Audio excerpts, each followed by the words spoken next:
그죠? 요거 단기손익도 되고요. 그 다음에 보시면 이 재평가 모형은 재평가의 최초 모형, 최초 평가했을 때 치료공가가 100원이다. 100원이라 했을 때 이걸 두 가지 케이스가 있잖아요. 150원이 된 경우하고 80원이 된 경우 있죠. 그럼 여기에 대한 50원은 올랐는 거고 20원은 떨어진 거잖아요. 이거는 재평가 잉여금으로 계산하고 이거는 자본 계정으로 처리하고요. 떨어진 거는요. 바로 있죠. 재평가 손실을 잡아가지고 바로 비용 처리하지 않습니까? 그죠? 그렇기 때문에 전부 다 단기 손익으로 인식한다는 말은 틀린 거고요. 그래서 틀렸고, 다섯 번째 보면 우리가 감가상각의 정의가 나타나죠. 그래서 감가상각은 뭐 유형자산에 있죠. 내용연수를 합리적으로 체계적인 방법을 정해가지고 배분하는 행위예요. 그래서 내용연수는 체계적으로 배분하기 위해서 다양한 감가상각법을 사용할 수 있죠. 그래서 우리가 가장 대표적인 감가상각의 모형이 5가지 정도 나타나고 있습니다. 그래서 여러분들은 거기에서 정액법, 정률법도 있지만 연수학계법 같은 거 이런 것들을 특히 연수학계법이랄지 이런 어떤 계산 구조는 좀 알아야 될 것 같습니다. 자, 11번 보겠습니다. 무형자산에 대한 설명으로 옳지 않는 것 이렇게 돼 있죠. 말 문제가 쉬운 게 아니에요. 이런 문제가 굉장히 그죠 논점이 있기 때문에 꼼꼼히 봐야 될 부분이 있습니다. 자, 무형자산에 설명 옳지 않는 것. 내용연수가 한정적이라면, 그러니까 내용연수가 한정되어 있다는 말은 그 안에 쓸 수 있으니까 감가상각 할 수 있는 거고요. 비한정적인 영업권 같은 거는요. 영업권 같은 거는 한정적이지 않죠. 그죠? 무형연수. 이런 것들은요. 상각하지 않는다. 상각할 수가 없는 거죠. 도대체 그죠? 영업 권리가 언제까지 그 영향을 주는지 모르지 않습니까? 그러니까 상각하지 않는다. 네, 맞습니다. 맞고, 그 다음에 두 번째, 무형자산은 미래의 경제적 효익이 기업에 유입될 가능성이 높고 실효성 있게 측정 가능할 때 인식한다. 이것도 맞고요. 무형자산의 손상자산은 장부금액이 회수가액을 초과하는 경우에 인식하며 회수가능가액은 그죠? 순자산, 순공정가치하고 사용가치 중에 큰 금액 맞습니다. 내부 창출 영업권은요 인식하지 않고 이건 뭐 고전이죠. 그리고 무형자산의 내용연수는 경제적 내용연수하고 법률적 내용연수가 있어요. 그게 짧은 거예요. 긴 게 아니에요. 그렇잖아요. 뭐 법적 내용연수는 10년이지만 실제로는요 7년밖에 못 쓴다라면 7년을 가지고 원가를 배분해야 되지 10년을 가지고 원가를 배분할 수 있는 건 아니지 않습니까? 그렇기 때문에 정답은 5번이다 이렇게 보시면 됩니다. 자, 그 다음에 12번 살펴보겠습니다. 12번 볼게요. 자, 유동부채에 대한 얘기를 좀 하고 있습니다. 유동부채라는 있죠. 이 정의에 옳지 않는 것. 그럼 유동이란 말이 뭐냐 이거잖아요. 그래서 유동은 크게 우리가 회계기준에서 얘기하고 있는 바가 크게 한 4가지 정도가 되고 있습니다. 그래서 일단은 뭐냐면 1년 내에 그죠? 그러니까 갚아야 될 채무라는 1년 기준이 있겠죠. 그죠? 그리고 이제 정상적인 영업 주기 내에서 우리가 결제되는 부채를 얘기하는 거고, 그리고 만약에 정상적인 영업 주기 내라면 1년을 초과해서 갚는 매입 채무 등도 여전히 유동부채로 본다는 점도 있고요. 그 다음에 이제 결제를 무조건 연기할 수 있는 권리를 가지면 안 돼요. 그러면 유동이 되지 않는다. 뭐 이런 걸 얘기하는데 한번 읽어보겠습니다. 일반적으로 정상적인 영업 주기 내 맞고 또는 보고기간 후 12월 1년 기준 내에 결제되어 있는 부채이다. 얘가 뭔가? 가장 우리가 생각하는 일반적인 부채의 정의다. 이렇게 보시면 돼요. 유동부채의 정의다. 그 다음 미지급 비용, 선수금, 충당부채. 좋아요. 근데 퇴직급여 충당부채 얘는요. 유동부채에 해당이 되지 않습니다. 여러분들 알다시피 우리가 지금 종업원급여 중에서 이 퇴직급여가 있는데요. 이 퇴직은 언제 할지 모르지 않습니까? 그런 어떤 부채는요. 그죠? 가정상 1년 내에 그죠? 실현될 수 없다고 보는 거예요. 그러니까 이것 때문에 틀린 지문이 됩니다. 매입채무는 일반적인 상거래고요. 부채를 유동부채에 속하고 여기 바로 있죠. 결제 연기 권리가 없어야 된다. 보고기간 후 12개월 이상 부채 결제를 연기할 수 있는 무조건 권리를 가지지 않고 있어야 되고, 자, 그거 뭐 되겠습니다. 그래서 정답은 2번이 잘못되었다. 그렇게 보시면 되겠고요. 13번 보겠습니다. 금융부채로 분류되지 않는 것. 이 금융부채의 정의는 결국은 금융부채가 되기 위해서는요. 우리가 그 의무가 되죠. 그죠? 계약상의 의무. 계약상의 의무가 돼야 돼요. 아니면 어떤 특정 계약을 얘기하는데요. 여기 계약상의 의무가 전부 다 이런 것들이 있는데 이거는 계약상의 의무가 아니에요. 선수금 이런 것들은요. 계약 행위에 따라 나타난 그죠? 부채가 아니기 때문에 그죠? 우리가 금융부채가 되지 않는다. 뭐 이런 건 다 금융부채다. 이렇게 보시면 됩니다. 자, 14번 한번 보겠습니다. 우리 현금 및 현금성 자산에 대한 얘기죠. 여러분들 뭐 현금 및 현금성 자산은 다 아실 거라고 봐요. 현금성 자산은 통화, 그 다음에 여러분이 알고 있는 우리가 통화 대용증권, 수표 같은 거, 그 다음에 요구불예금, 보통예금, 당좌예금 이런 걸 얘기하는 거고요. 그 다음에 현금성 자산에서 가장 중요한 부분은 바로 취득으로부터 뭡니까?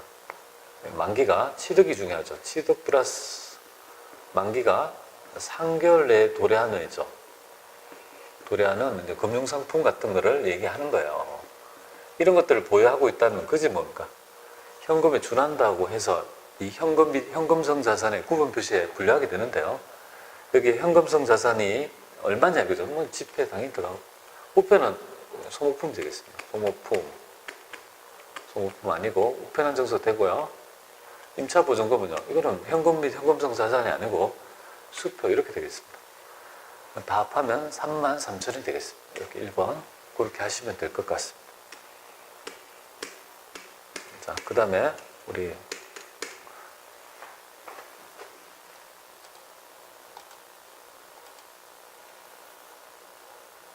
그 다음에 15번 한번 같이 보겠습니다.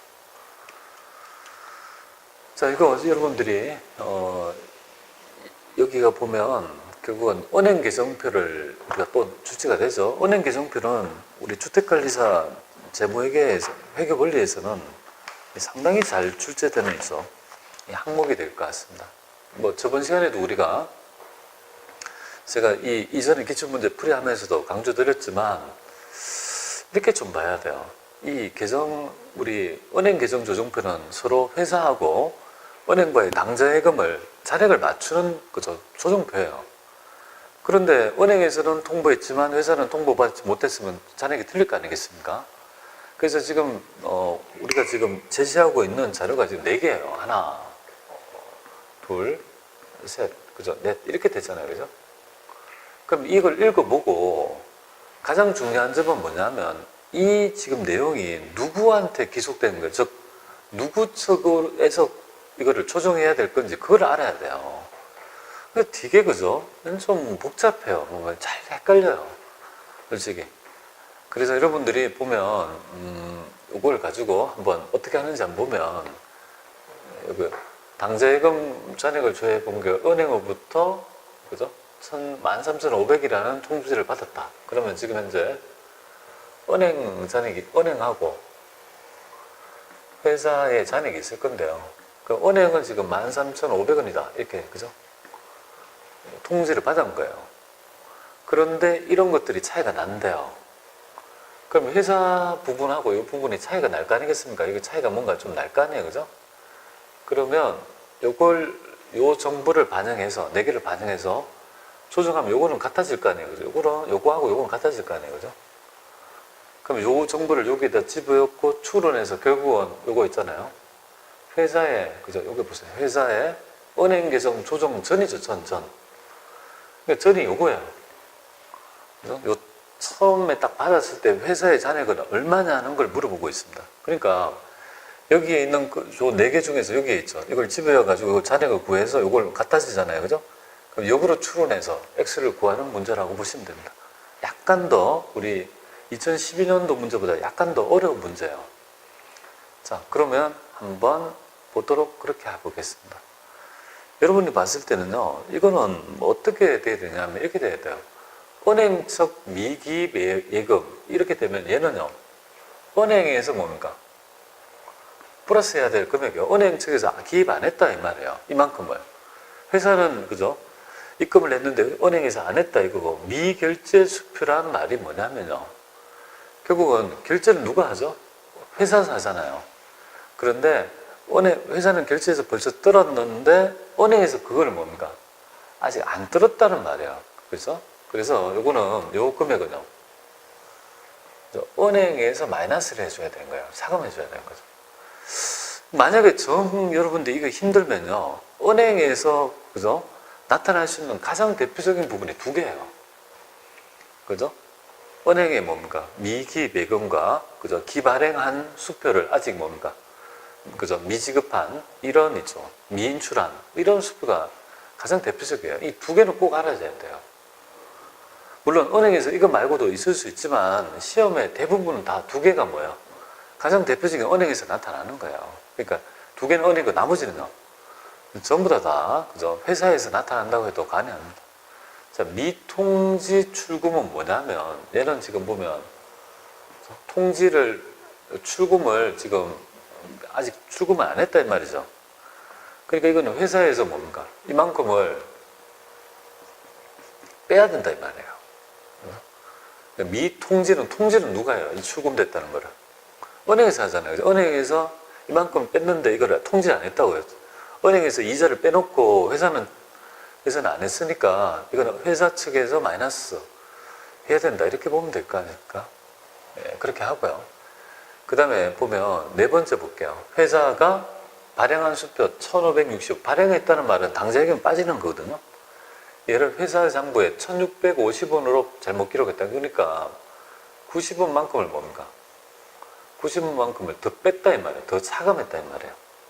당좌예금을 1560원을 빼야 되는데 1650원이니까 더 많이 뺐죠. 그럼 당연히 이거는요, 회사의 장부에 플러스 해야 되죠. 그죠? 더 해줘야죠. 90원만큼을 더 해줘야 된다 이거죠. 자, 그렇게 하면 결국은 여기에서 1번 부분 있죠. 1번은 은행 거에서 2,500원, 2,560원을 더 해주고, 두 번째는 그죠? 은행에서 4,050원만큼은 마이너스 해주고, 그 다음에 회사에서 이제 통지한 거는 3번이 뭐예요? 3번은 회사 쪽에서 570원만큼 빼야 되고, 네 번째는 우리가 90원만큼을 더해야 되고, 뭐 이렇게 돼야 되지 않습니까? 이렇게 할 수 있냐 이거죠. 이게 조금 어려울 수 있어요. 그렇게 해서 이거를 구해보면 요 금액은 얼마가 되냐면 12,010원 이렇게 되겠습니다. 그럼 요 금액도 결국은 12,010원이 돼야 되잖아요. 그죠? 그럼 어떤 금액에서 이거를 뭔가 빼고, 그죠? 그죠? 더해서 이 금액이 되려면 이렇게 추론할 때는 저희 부호를 역으로 보면 돼요.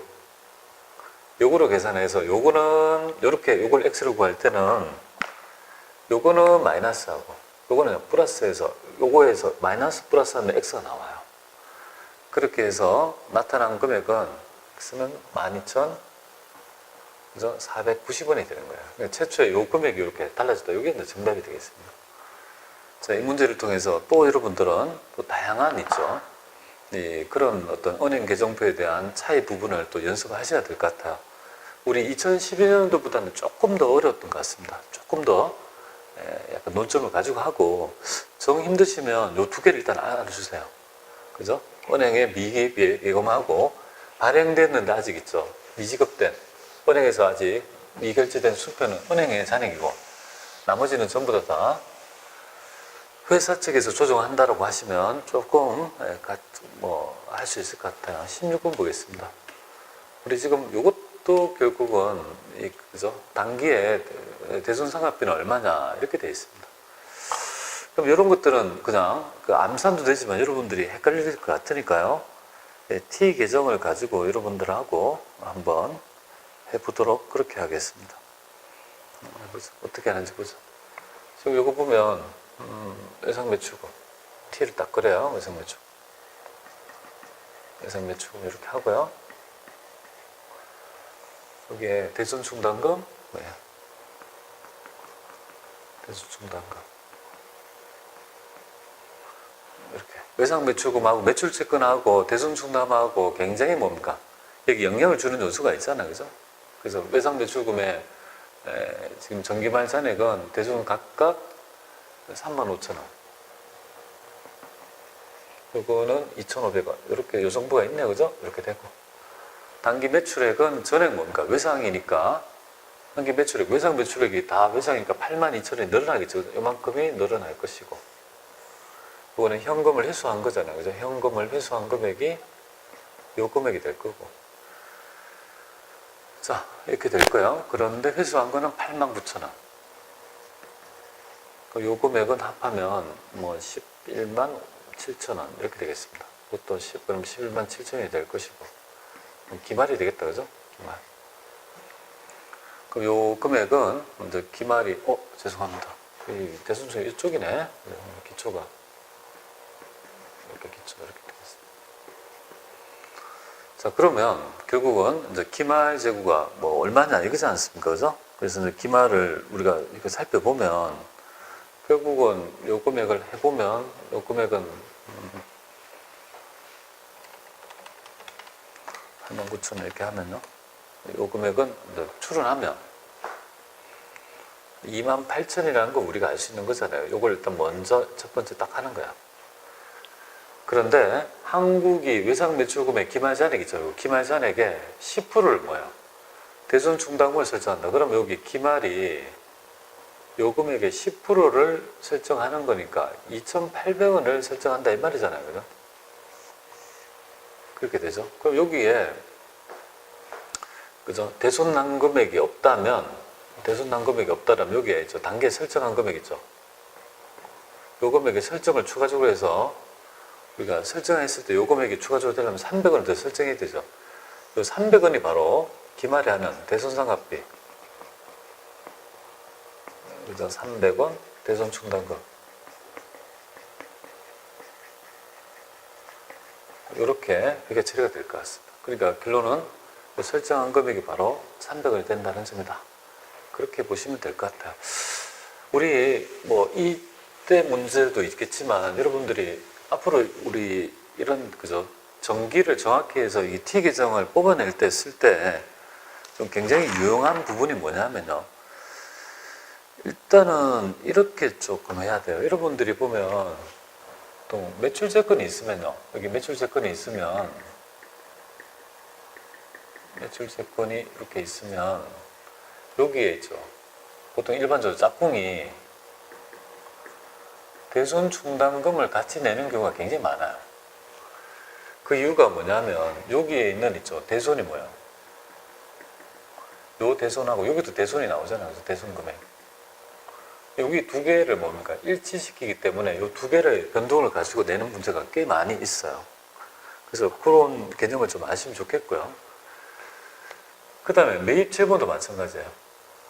매입 채무가 있으면 부채잖아요. 그죠? 매입 채무에서 여기에 매입 채무에 관계된 부분이 재고 자산이 굉장히 많이 나와요. 왜 이걸 내느냐면 매입액을 증가시키는 부분이 뭡니까? 단계 매입, 여기 외상 매입이잖아요. 그죠? 요 외상 매입이 A라 하면 여기에 재고 자산을 증가시키는 건 뭐야?